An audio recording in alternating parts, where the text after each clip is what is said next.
Baiklah semuanya, saya rasa kalian belum cukup marah. Kalian seharusnya marah. Kenapa kalian harus marah? Karena ini. Lihatlah ini.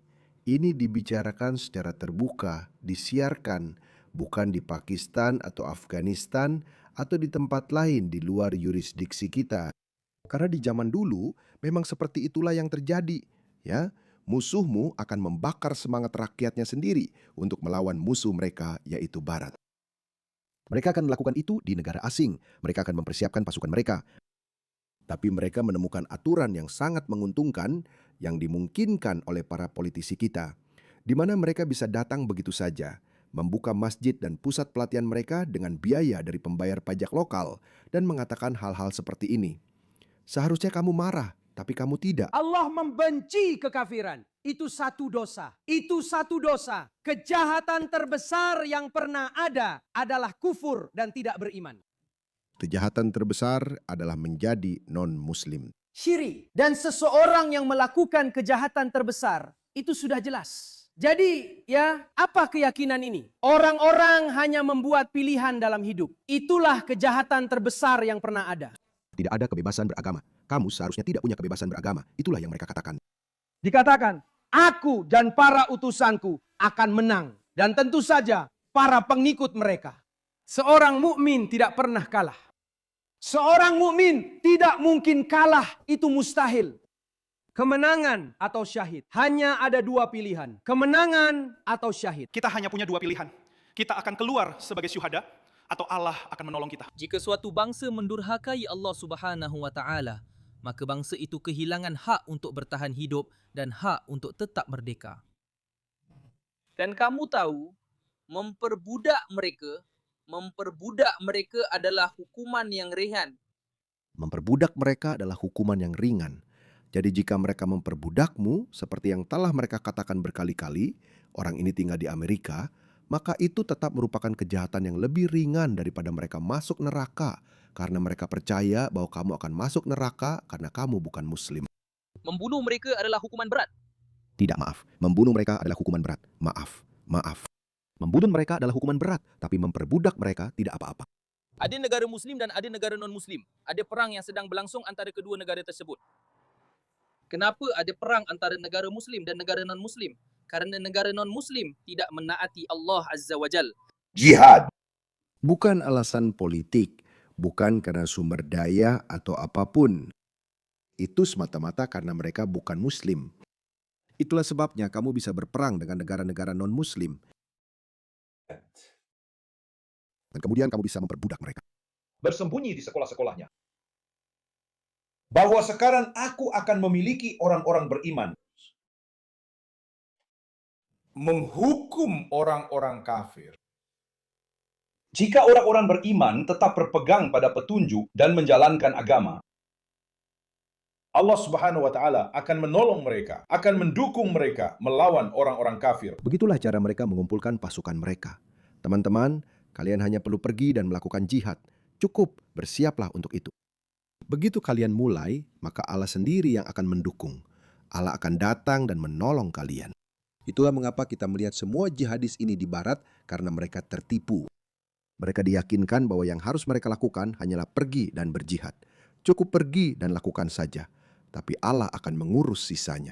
Dan melalui tindakan jihad, Allah Subhanahu wa Ta'ala akan menghukum orang-orang kafir, orang-orang munafik di muka bumi. Lalu kalian membayar jizyah.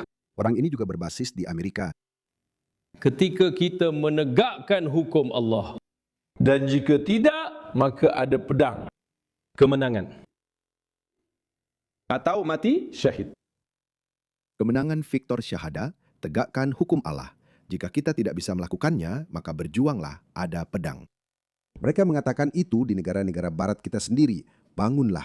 Inti dari syariah adalah bahwa itu diterapkan di seluruh dunia.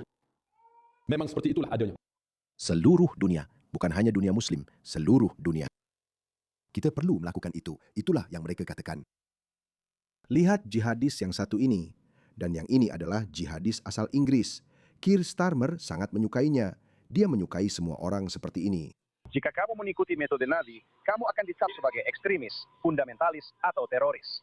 Kenapa? Karena Islam datang untuk meneror masyarakat. Dia datang untuk meneror pikiran dan gagasan. Bisa kamu percaya ini? Banyak Muslim yang marah karena kamu tahu, jangan mengaitkan kata terorisme dengan Islam.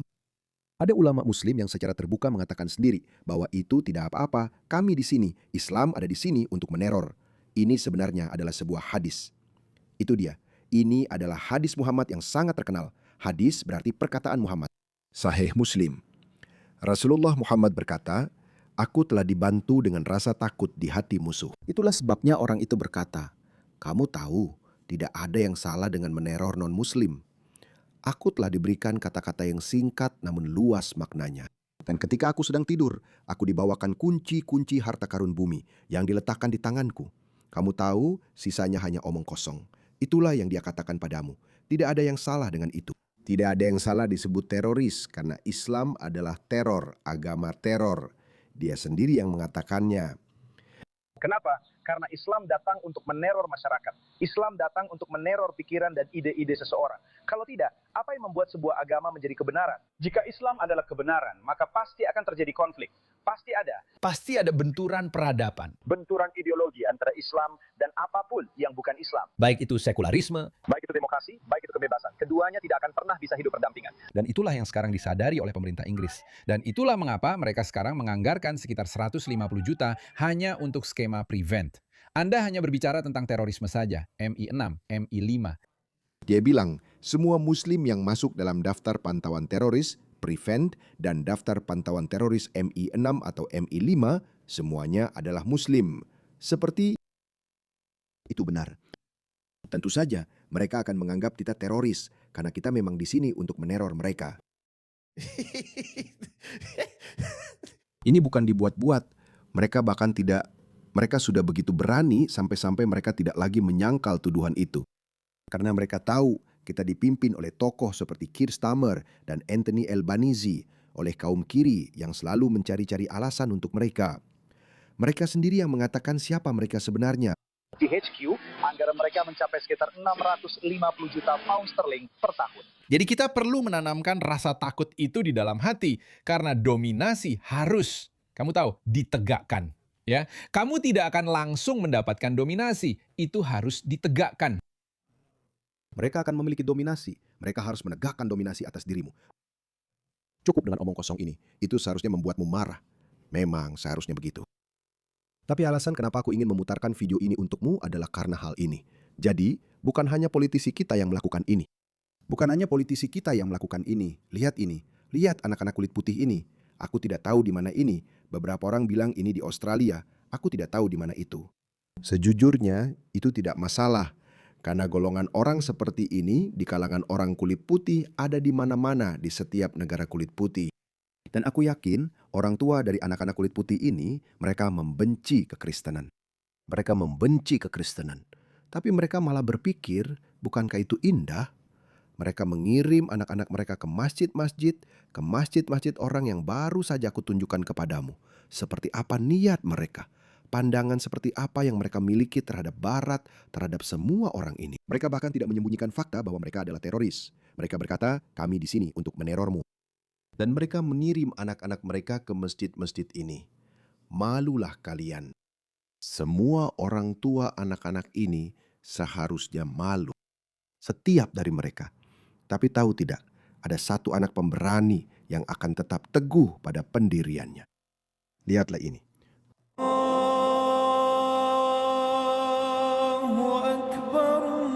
Lihat ini, mereka semua membungkuk termasuk guru yang mungkin membawa mereka.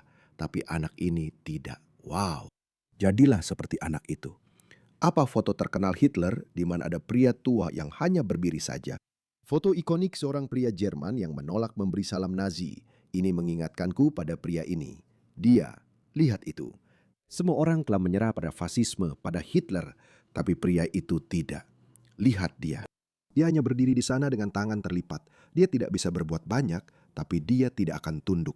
Dia tidak akan tunduk. Anak itu mengingatkanku pada pria ini. Tolong didik anak-anakmu agar seperti ini. Dia tidak tunduk. Dia tidak tunduk. Dia pergi, dia tunduk. Tentu saja dia melakukannya karena dia membawa semua anak-anak ini. Apakah anak-anak mereka tahu? Apakah orang tua mereka tahu? Aku tidak tahu. Kalian belum cukup marah, teman-teman. Kalian belum cukup marah. Dan kalian belum cukup bangga dengan budaya dan sejarah kalian sendiri. Terutama ketika seharusnya kalian menjadi yang paling bangga di antara semua orang. Kalianlah yang melahirkan dunia modern yang kita tinggali sekarang. Mulai dari mesin cetak hingga mesin uap, revolusi ilmiah, renaissance, semuanya. Dunia modern tempat kita hidup sekarang. Saya tidak malu mengatakan itu. Saya tidak. Nenek moyang saya, leluhur saya juga tidak. Karena Anda tahu, saya melihat banyak orang yang mencoba mengubah ini menjadi semacam kontes leluhur. Bahwa hanya orang-orang yang leluhur yang melakukan sesuatu, hanya mereka yang pantas mewarisi dunia. Ya, bagaimanapun, saya punya pandangan yang berbeda tentang itu. Saya mungkin akan membuat video yang lebih detail tentang hal itu. Tapi Anda harus bangga dengan budaya, sejarah, dan warisan Anda, terutama karena semua itu begitu kaya, dan Anda sedang dimanipulasi oleh orang-orang yang sebenarnya tidak punya apa-apa untuk dibanggakan. Sejujurnya, mereka seharusnya malu. Kamu tahu, penaklukan Islam itu tercela, tapi mereka bangga akan hal itu. Dan kamu telah membuka pintu-pintunya. Kamu telah membuka gerbang dan membiarkan mereka masuk. Dan mereka membencimu. Aku tidak tahu. Aku kehabisan kata-kata. Aku tidak tahu bagaimana menjelaskannya. Tapi kamu belum cukup marah.